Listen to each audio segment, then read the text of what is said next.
Hello everyone, मेरा नाम है प्रशांत मिश्रा और स्टडी ग्लोज में आपका बहुत बहुत स्वागत है।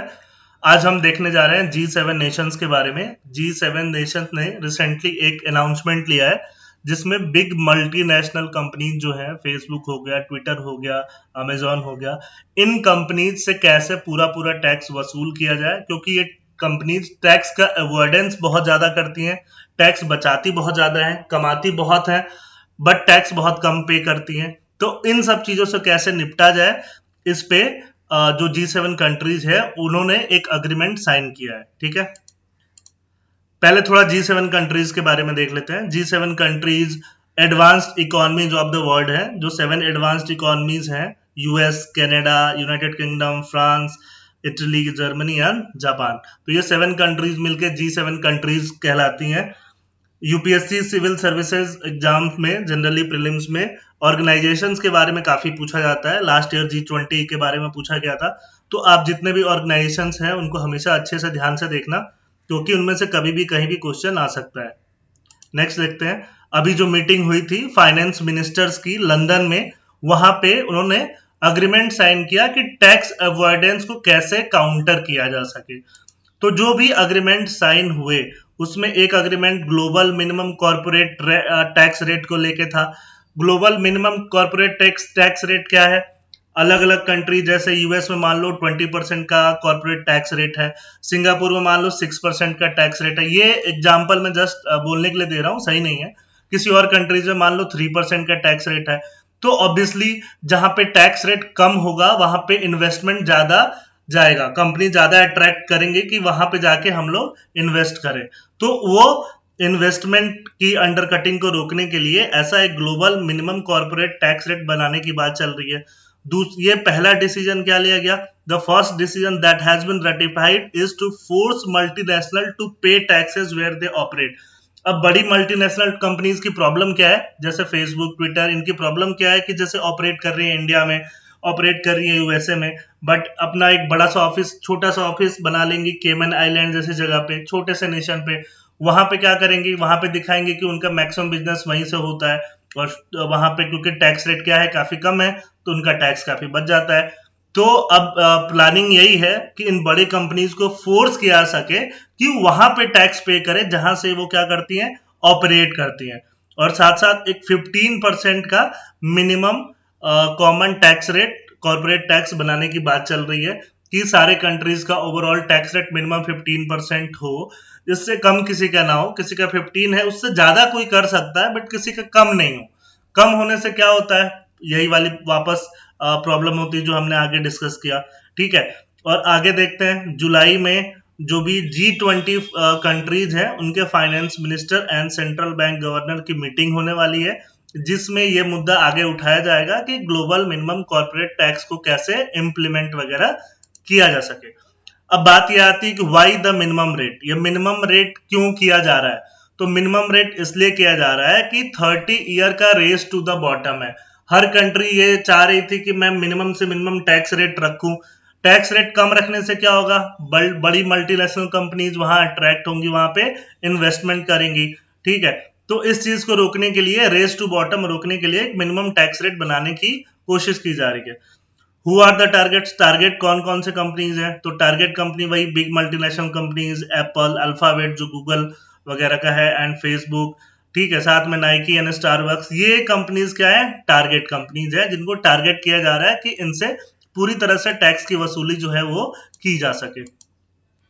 ये कंपनीज करती क्या है? ये companies base erosion and profit sharing का, शिफ्टिंग का काम करती हैं। Base erosion and profit shifting. तो base erosion and profit shifting क्या है? The phenomenon when companies shift their profit to other tax jurisdiction where usually have lower rates, thereby eroding the tax base. ये companies क्या करती हैं कि अपने tax profit को दूसरे जुरिस्डिक्शन में शिफ्ट कर देती हैं जहां पे टैक्स बेस क्या है, कम है। इसको हम लोग base erosion and profit sharing shifting कहते हैं। ठीक है, और ये कहां पे होता है? ये लो टैक्स कंट्रीज में होता है। लो टैक्स कंट्रीज को हम लोग क्या बोल देते हैं? टैक्स हेवेंस बोल देते हैं। यूएस का नियरली 50 बिलियन डॉलर का जो है ईयरली लॉस होता है, और इंडिया का 10 बिलियन डॉलर का ईयरली लॉस है इस base erosion and profit shifting की वजह से। अब टैक्स हेवन कंट्रीज क्या है वो देख लेते हैं। टैक्स हेवन कंट्रीज वैसी कंट्रीज हैं जहां पे कोई टैक्स की लायबिलिटी नहीं है और साथ साथ में politically and economically static environment है। ऐसा नहीं है पॉलिटिकली बार बार वहां अलग अलग गवर्नमेंट आ रही है, पॉलिटिकल गवर्नमेंट चेंज होने से इनस्टेबिलिटी आती है, तो ऐसे इन्वायरमेंट में कोई भी बिजनेस वगैरह थ्राइव नहीं करता है। बट टैक्स हेवन में क्या होगा, tax haven companies politically stable भी होंगी और टैक्स लायबिलिटी भी क्या होगी, या तो जीरो होगी या तो काफी कम होगी। उसके और कैरेक्टरिस्टिक्स क्या क्या हो सकते हैं कि मिनिमल रिपोर्टिंग ऑफ इंफॉर्मेशन, वो ज्यादा इंफॉर्मेशन किसी और को प्रोवाइड नहीं करेगी अपनी कंट्रीज में जो भी बिजनेसेस है उसके बारे में, ट्रांसपेरेंसी वगैरह की कमी होगी। ये टैक्स हेवंस के क्या होते हैं, फीचर्स होते हैं। तो हम देख लेते हैं टॉप 20 टैक्स हेवंस कौन कौन से हैं। ये रहा वर्ल्ड मैप। वर्ल्ड मैप में ध्यान से देखोगे तो ये केमन आइलैंड हो गया, छोटा सा कंट्री यहाँ पे, ठीक है। और भी यहाँ पे देखोगे तो ये जितने भी यूरोपियन कंट्रीज में नीदरलैंड, लग्जमबर्ग, आयरलैंड, ये कंपनीज टैक्स हेवन के नाम से जाने जाते हैं क्योंकि यहाँ पे टैक्स काफी कम है। यहाँ पे एशिया में हांगकांग, मकाओ जो है, जो चाइना के जुरिस्डिक्शन में आता है, ये दोनों क्या है, ये भी टैक्स हेवन है। टैक्स रेट यहाँ पे काफी कम है और यहाँ पे सिंगापुर में टैक्स रेट बाकी कंपनीज के कंपैरेटिवली क्या होता है, काफी कम होता है। मॉरिशस में काफी कम है। तो ये जो कंट्रीज है इनको टैक्स हेवन के नाम से जाना जाता है। और कंट्रीज जहाँ पे टोटल टैक्स जो है, कॉर्पोरेट टैक्स या इनकम टैक्स, वो कम है, उसको हम लोग टैक्स हेवन बोलते हैं, ठीक है। तो अब इससे क्या हो जाता है, कंपनीज क्या करती हैं, बड़ी कंपनीज यूएस में ऑपरेट कर रही हैं, यूएस में कर रही हैं ऑपरेट, बट अपना ऑफिस कहाँ बना दिया, यहाँ पे बना दिया, नेदरलैंड में बना दिया। नेदरलैंड में बनाने के बाद छोटा सा एक सब्सिडरी बना दिया और यूएस को वाले ऑफिस को ये बोला कि देखो इस सब्सिडरी से हम लोग क्या कर रहे हैं, चीजें परचेज कर रहे हैं। तो परचेज कर रहे थे यूएस में, क्या दिखा दिया, बहुत थिन प्रॉफिट दिखा दिया या लॉस दिखा दिया।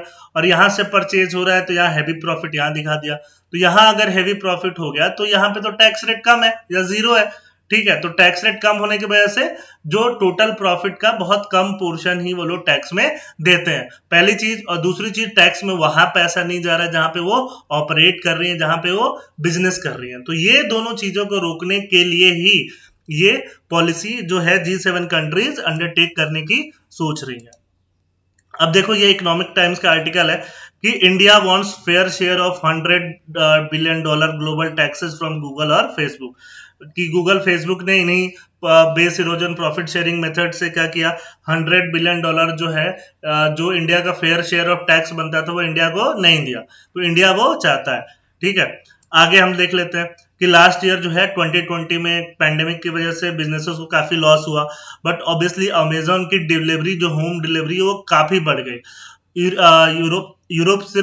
यूरोप में अमेजोन ने 44 यूरो का बिजनेस किया, बट 44 यूरो में कोई भी कॉर्पोरेशन टैक्स पे नहीं किया। उन्होंने फिर वही तरीका अपनाया, ठीक है, और ऑपरेट पूरे यूरोप में कर रही हैं, बट ऑफिस बना दिया नीदरलैंड में, ऑफिस बना दिया लग्जमबर्ग में, सॉरी, और लग्जमबर्ग में ऑफिस बना के अपनी जो भी सब्सिडरीज वगैरह के थ्रू जो भी प्रॉफिट वगैरह दिखाया वो बहुत कम दिखाया और वहां पे टैक्स रेट भी कम था, तो यहाँ पे कोई भी कॉर्पोरेशन टैक्स वगैरह नहीं लगा।